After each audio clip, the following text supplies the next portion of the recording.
name is Verita. And I'm Nadesh. And we are Femerity. It's our first video, so if it's a little bit bumpy and awkward, sorry guys, but we try. Yeah, definitely. So, our channel, I would say it's about women. Exactly. It's about women in their 30s because guess what? We are 30s, well, actually late 30s. Yeah, well, I wouldn't well, she's right, okay.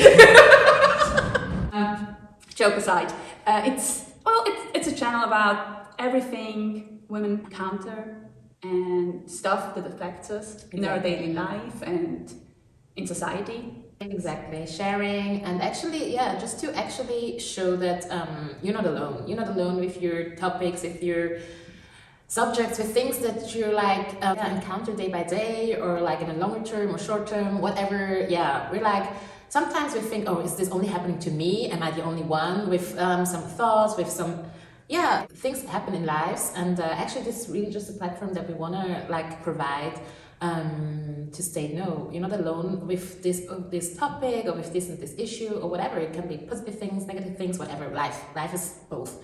And that's why we actually thought we start this in 2023. Yay! Yeah, Femerity actually stands for female solidarity. So, but as Verita stated, everyone is welcome to listen and watch us talking. But of course, we will talk about things that we actually experience, and I think we really know, because it's difficult to talk about subjects or topics which is more like for people who are in the 20s or in the 40s either, because we're not there. It's not the same thing. That's why for us, well, we know each other since first grade, primary school, 30 years. Yeah, right. Okay, with 37, it's out now. So actually, we grew up in Zurich, which is a city in Switzerland. And so we have both different heritages. I'm from the Congo. Well, I was born in Zurich. My parents are both Congolese, and your parents are from Serbia and Romania. But I'm also born here in Switzerland, and now living in London. And I think for both of us, it was special to grow up actually in a country where actually with both parents not actually being native in that country, but we both were actually born and grew up in that country. For one, that was special. I mean, even though it's getting more cultural, but still there are still topics or we encounter things that maybe native Swiss didn't. That's one thing, and another thing is just being women. Let's be honest, as well. I mean, still, 2023. Still. So, for me, for instance, growing up in Switzerland, very, very white, as a young black girl, everything was just actually stated for white women and girls, the billboards, all the magazines, and of course I did straight my hair when I was younger. Of course I wanted to have straight hair, and now I have it in box braids, but I have it natural since many years now. But and then also the only black female was actually my mother, in a closer group, and that was pretty much it, to be honest. I don't know. And and it wasn't always easy. Growing up, my mother only knew the culture, even the schooling system was. She didn't get it, how it works in Zurich, and she didn't get it. And I was everything was so new to her, and I was and also the language we speak German, Swiss German, it's a bit different of High German, the German they speak in Germany. And my mom, she learned German, but not very, very well. So as a young girl, I soon had to actually jump in and be a translator also for her. And I think also for you, it wasn't pretty much the same, and it wasn't always easy, you know. You were you get some administrative papers, and they're okay, so what does that mean? Can you read it? Well, I can read it, but I don't understand. Exactly, I don't understand a word in there.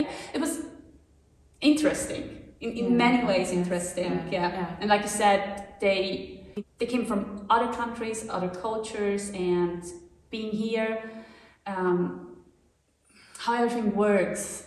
We're always we just need to be quiet and not disturb because we are immigrants and stuff like that. And I think a part of me took that with me. So I think during my 20s and now 30s, I started kind of to break free from that and say I'm a human being and I can be loud if I want, even as a woman. I can take my place. Yeah. Actually, yes, you wanted to fit. Yeah, that's very, yeah. It's the same for me also. It's like, of course, as a human being, you want to be loved. That's just natural. That's just, how we are, and that's why we also survived. But on the other hand, exactly, when you grew up and you're actually a minority, then it was actually the same for me too. I wanted just to fit. I wanted to fit in, So, and that was also very difficult because on the other hand, you get this, like, in my situation, this Congolese education, which was very like the opposite of a Swiss education. Let's say it that way. Like the Congolese is like very strict, You have also to give hand at home. You have also to do a lot of things at home as well. And then you have your Swiss francs. They're like pretty much free, and they can do pretty much what they wanted. And then you come home and you feel almost like a maid, I mean, it's a bit exaggerated, but but it's true. Yeah, that's true. Yeah, it was same for you too, right? So how you felt a little bit when you were like, okay, And this is also very much a conflict inside of you because your parents don't get it because that's the only way they knew. And that's how they thought it's the best way. And then you get this clash, this cultural clash, and you have to adjust actually to get along with it. And a big thing that you need when you grow up, actually, as you said, it was also for me that way to break through and then actually to find out, okay, who am I, and what do I take from both culture actually, because I mean, I didn't go that lot to Congo, but when I went there, I was always also just a foreigner. They called me Mundele, and Mundele means white. So I got there, I was white for them. And in Switzerland, of course, I was always black. So, you're just in between, You're just in between, And of course, I don't speak like Lingala, is one of the native languages in Congo. So I don't speak that fluently. So that was another, like kind of a hurdle. So of course, my family loves me also there. But, I wasn't like, as my cousin, I wasn't that integrated. It wasn't the same. It wasn't the same. I was the one family member growing up in Europe. That was, And then here, when you come back at the airport, it started already at the airport. It's like, okay, they will like talk to you like differently, and they weren't sure if you speak Swiss German. You're just treated like a foreigner again, and you're like, oh my goodness, where do I belong? Where do I belong, right? That's what it is. It's more trying to find the way in between all of that cultural thing, because as Eastern European, my parents were also very strict, and as a woman, going out and having boyfriends and stuff like that, it was not just like, oh yeah, can I meet him and stuff like that. What? Where the other girls are like, kind of, oh, I have a boyfriend and he's coming to dinner, and like, oh really? Okay, I didn't tell my parents even that I know boys. Yeah, dating? What's dating? I don't date. Also, we talked about it earlier. It's like now the education, it's like even like first when we were younger, we tried to educate our parents somehow. And now it's like almost we try to educate the world in a sense of when I'm like, we both love to travel. And I was traveling in different Asian countries, like the last couple of years. And of course, people are curious. I am very, very, very curious. And of course, they ask me where I'm from. And when I was younger, I have to be honest, I will always tell people that I'm from Congo. And now I say to people that I'm from Switzerland because I love my heritage. I'm a proud Congolese, but I'm a proud Swiss. And the thing is, because if I tell people, especially people who are not in Switzerland, that I'm from Congo, they will assume that I grew up in Congo, that I still live there maybe. I don't know. They will just assume that I grew up in Congo, which is wrong. I did not grow up there. I was there maybe 5 times in my life. And even though it doesn't matter how many times I was there, but just I didn't grow up there. And that's why I have to educate now the world or the people I encounter that there are like Afro-Swiss. This exists. And yes, if you ask me what my heritage is, I will tell you proudly that it's Congolese. But if now someone asks me where I'm from, I just respond Congo. And if in Switzerland someone asks me, which still happens a lot, where I'm from, then I really, to be honest, I'm confused first because I don't know what to answer. I'm like, okay, what does he want to hear? Like the city I was born, or even the area? When is someone like, I can hear it out of his accent that he's from Zurich too, you know? And then sometimes I really have to like, can you be precise? Like, what do you want to hear from me? Is it Switzerland, is Zurich, or is it the area I grew up? You know, it's so That also was like a mindset change, because as a child I wouldn't, to be honest, also really identify myself as a Swiss. I was always Congolese, but now growing up I was like, okay, well, I mean, we are born and raised here, so in Switzerland. So that's also something which changed, and but it's also very special. It is, and I think at least here in Switzerland for sure, because a lot of our friends who are from different countries around the world had the same experience. Like they ask you, where are you from? And you say, yeah, well, I'm from Zurich. And, no, where are you really from? But really from? It's like, really from? I mean, well, I was born in that hospital. I don't know what. Ask the right question, so I don't get it why it's so difficult for other people. It's also somehow a little bit, because they never had to. Yeah. The thing when you say I'm from that country and it's not computing, like no, you cannot. Yeah, right. It's like, how do you know? Yeah, right. And really tell by, you know, when you tell people, yeah, I'm from Switzerland, how this was like. Yeah, for like, didn't get in their mind, like, I know something is wrong there. And sometimes they even ask if I was adopted. And I know a lot of people adopted and stuff. I'm like, no, I wasn't adopted, you know. Yeah. Another topic, I think, it's about career, money, money making. The thing is, yeah, exactly, right?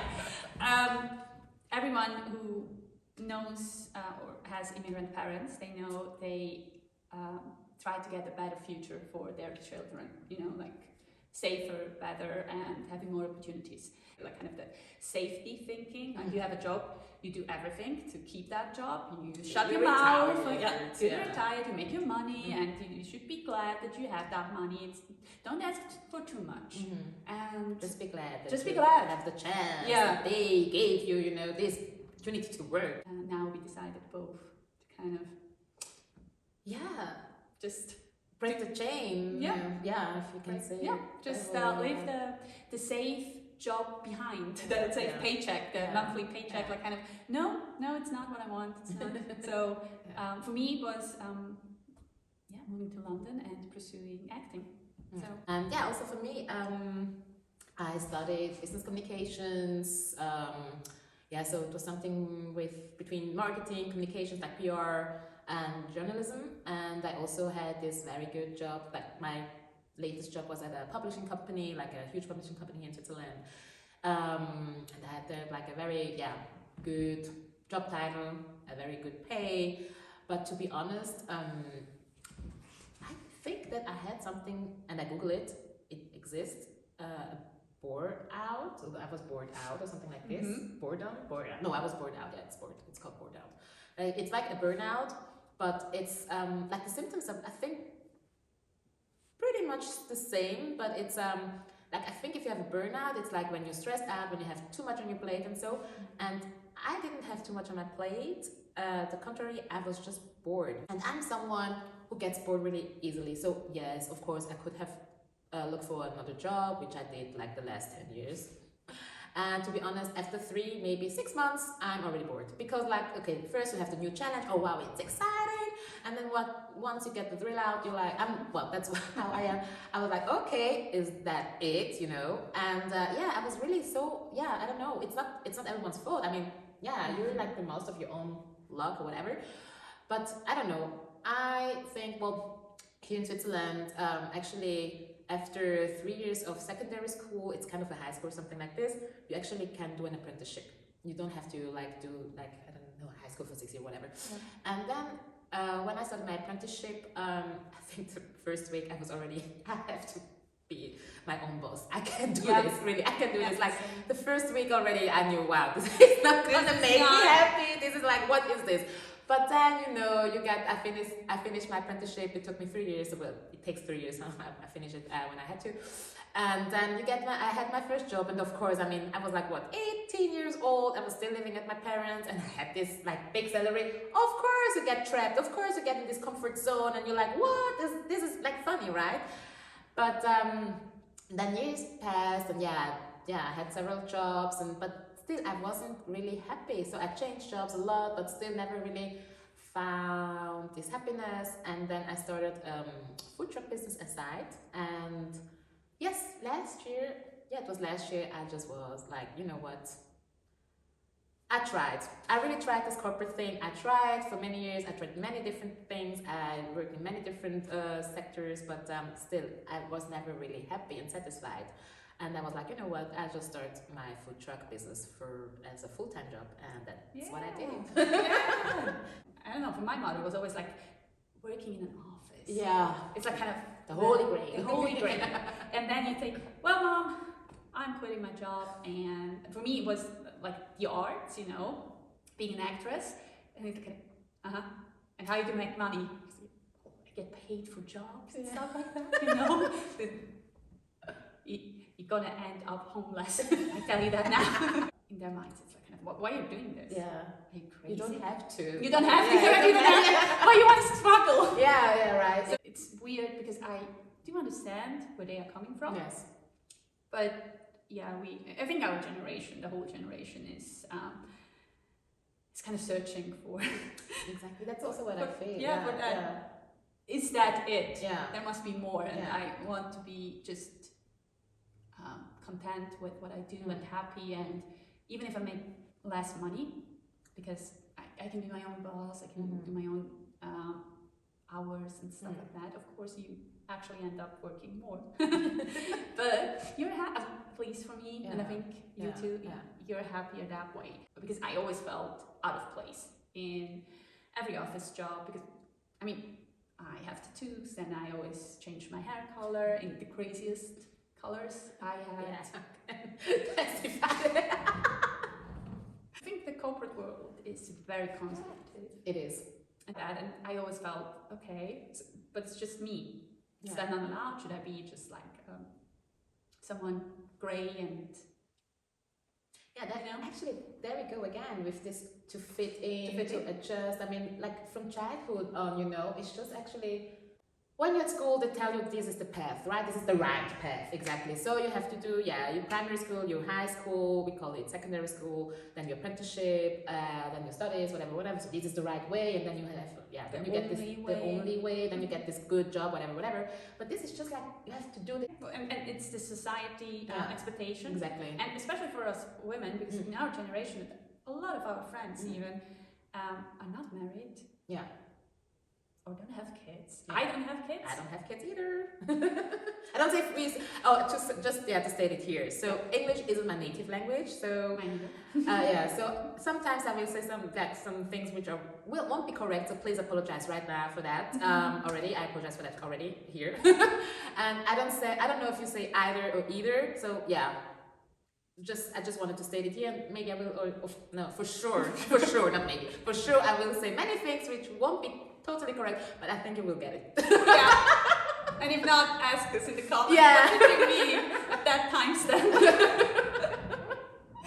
I think one big thing is also, of course, that expectation that we have from society as women in our 30s, and still, I mean, I'm still searching for. I know at the moment, of course, I love acting. I also love the arts, like everything with the arts, storytelling.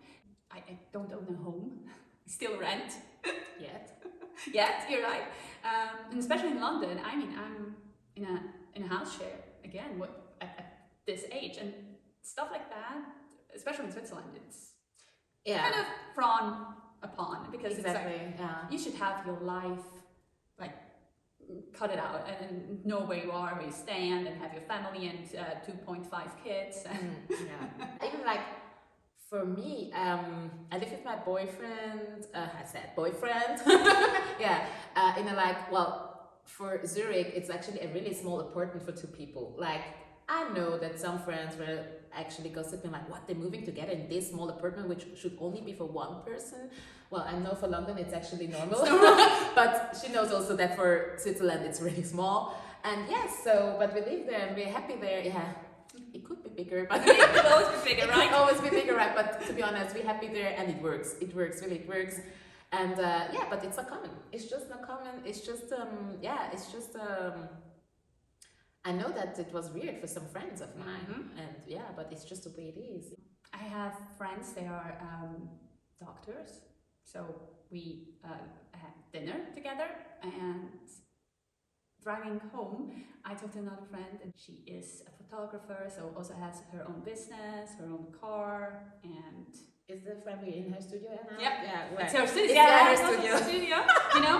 And I was driving home with her, and I was like, well, these two are both doctors, have that kind of paycheck. You are having your, I don't even have a car, and I'm kind of like second guessing myself.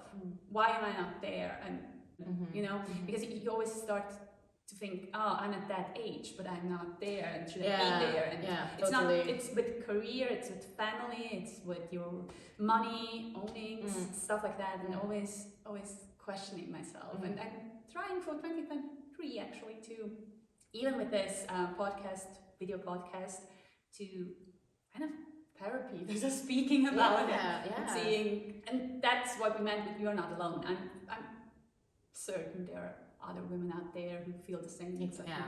Should I not be there because I'm going almost 40 and I'm still searching for something, or I'm still trying to make it, or whatever. Whatever, like pursuing my dream or whatever. Yeah, I mean, whatever you're in, whatever state you are in, and you maybe think, oh, I should be there, but why I'm not there yet, you know?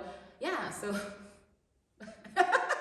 that's, yeah, it's the same for me too. It's the same for me too. I mean, yeah, I have a lot of friends now who are like, have now at least the first child, got married and stuff like this. I even now, like last year, 2 of my friends bought like, oh no, 3. There are 3 actually now. Wow, the 3, like one bought a house, 2 bought apartments, and you're like, okay, and I'm still living in this small, you know, apartment with my boyfriend. We're not even like, married or whatever. And so it's like, okay, so what am I doing with my life, right? Once I saw this image, whatever it was, and it was saying like, yeah, some of my friends are like getting married, some of my friends are like buying a home, whatever, an apartment or a house, and I'm still looking at the sticker of my apple.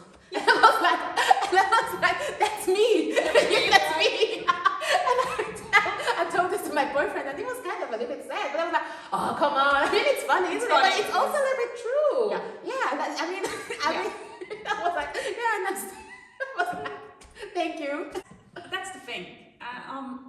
It's life. Yeah. And it looks different for everyone. And I think just, first of all, you're never told to start new, to start a new adventure, a new relationship even. I mean, that's also something which my parents kind of, because of the culture, like kind of you marry and you stay married because other people are talking, and that's not good. And this started when I was 23. When you get married, you should think about it. I think my mom, just like, no, when she turned 50, she was like, yeah, I thought that by 50 I would be already a grandmother. And I was like, Mom, please stop. Really, I told her to stop because this was just too much of a pressure. Pressure. And then actually she stopped. But I know I can I can hear it even though she doesn't say anything. But I can hear still is there and disapproving of my decision. My parents especially disapproving of my decisions, or the arts in general. That's just a hobby. And not just for my parents, I think for a lot of people out here in the real job. The real job, you're just lazy. The big challenge of our generation is that there are maybe too many opportunities. Like when we talk of our parents, it was like, you actually, if you have a chance to get a job, you actually just try to keep it as long as you can, and luckily until you retire, and that's it. And we have so many opportunities, and maybe too much. I don't know if there's too much opportunities. Then maybe we'll talk a little bit on another episode about this more in depth. But it's like sometimes like, yeah, you can do this, you can actually become whatever you want, you know. And then it's actually the challenge to focus or to find actually what suits you, what makes you happy, where you find the purpose. In my mid-20s, I was like, there's so many things I want to do. I want to do this, I want to do that, I want to do that, and I still think like this, Right, yeah. And I really have a hard time to focus sometimes. I have to be honest, really. I start this and I start that, and I'm like, okay, and then sometimes just hard time to stick on something, and like, with just one thing actually, you know, and not to lose focus. Not to lose focus, which in a way it's a good thing to have focus and to be on one timeline, if you want to say it like that. But I'm also trying to be more gentle with myself, because I do want to experience a lot of stuff and get the most out of life. And I know for sure at the moment, yes, I'm pursuing acting, and I hope to get some jobs to experience that, but I want to be honest, I don't know if I'm going to do it for the next 20 years even, you know, or the next 5 years, because you never know what's first of all going to happen, but also, do I like it? Then, you know, maybe I want to do something different, and that's fine too. That's fine too, taking the pressure off that, because times change, and we change. We change.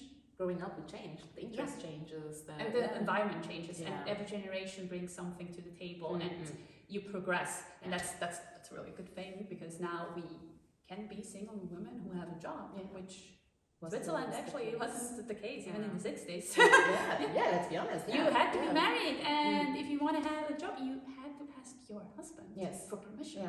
So stuff like that, and the progression in that way is great. And now we are here and asking ourselves, okay, where do we breach the fact from the old thinking, what makes a woman, to the new thinking, where it's like, kind of, do you have to be like a traditional, you know, fit in this traditional picture of a woman in the 30s, like, where should she be by then, what should she have by then, and what, totally. And also the discussion every time with kids. It's like, do you want to have kids, do you don't want to have kids? Do you don't want to have kids? Then always the question is, but why? And then, but are you sure? Because you're gonna regret it later on. And I think that's such a harsh statement, because actually everyone has their own right to decide if they want to have kids or not, and especially as a woman, because it's our body, let's be honest.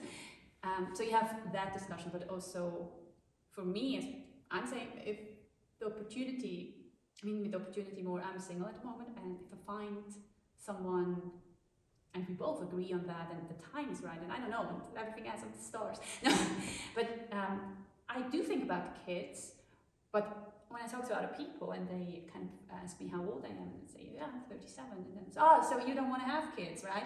And they assume, because at my age, it's kind of, you're old, you're right out. Totally, like, okay, so that's, And so stuff like that, it's like, well, they're so different stories. Exactly, and actually this reaction is like, just like to close the loop, it's like the same when actually people ask you where you're really from. It's just the same, it's just like bam, bam, bam, like, you know, this black and white. Black and white, right? This black and white thing, and you're like, just one way or the other. It's just one way or the other. Okay, you're 37, or you still have no kids. Okay, well, you don't want kids. You don't want kids. You're not like, no, like, you don't know. Yeah, maybe I don't want to have kids. Maybe I want to have kids.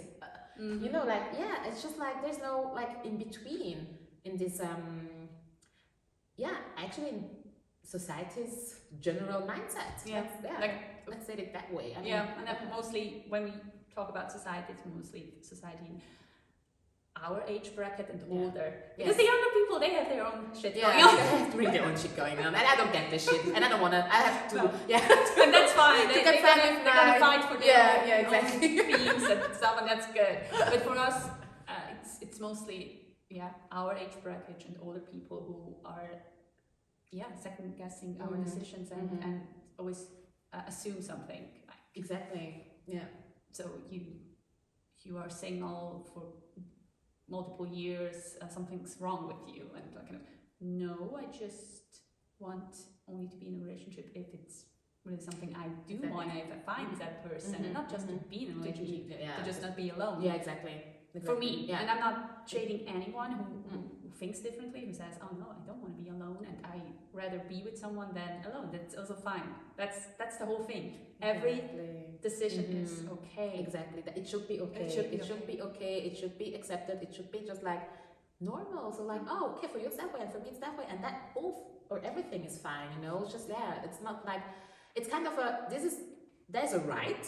And everything outside this right box, whatever which is assumed as to be correct and right the way it should be, nothing outside that is just like wrong or like and actually no, that shouldn't be even a box, you know, it should be just like everything is how it should be. Being more open and tolerant to each other. Exactly. Even and if someone says something to you, listen and just take it as that and not like kind of jump into your own assumptions like, oh yeah, she's old or she's probably complicated and because why else you're single?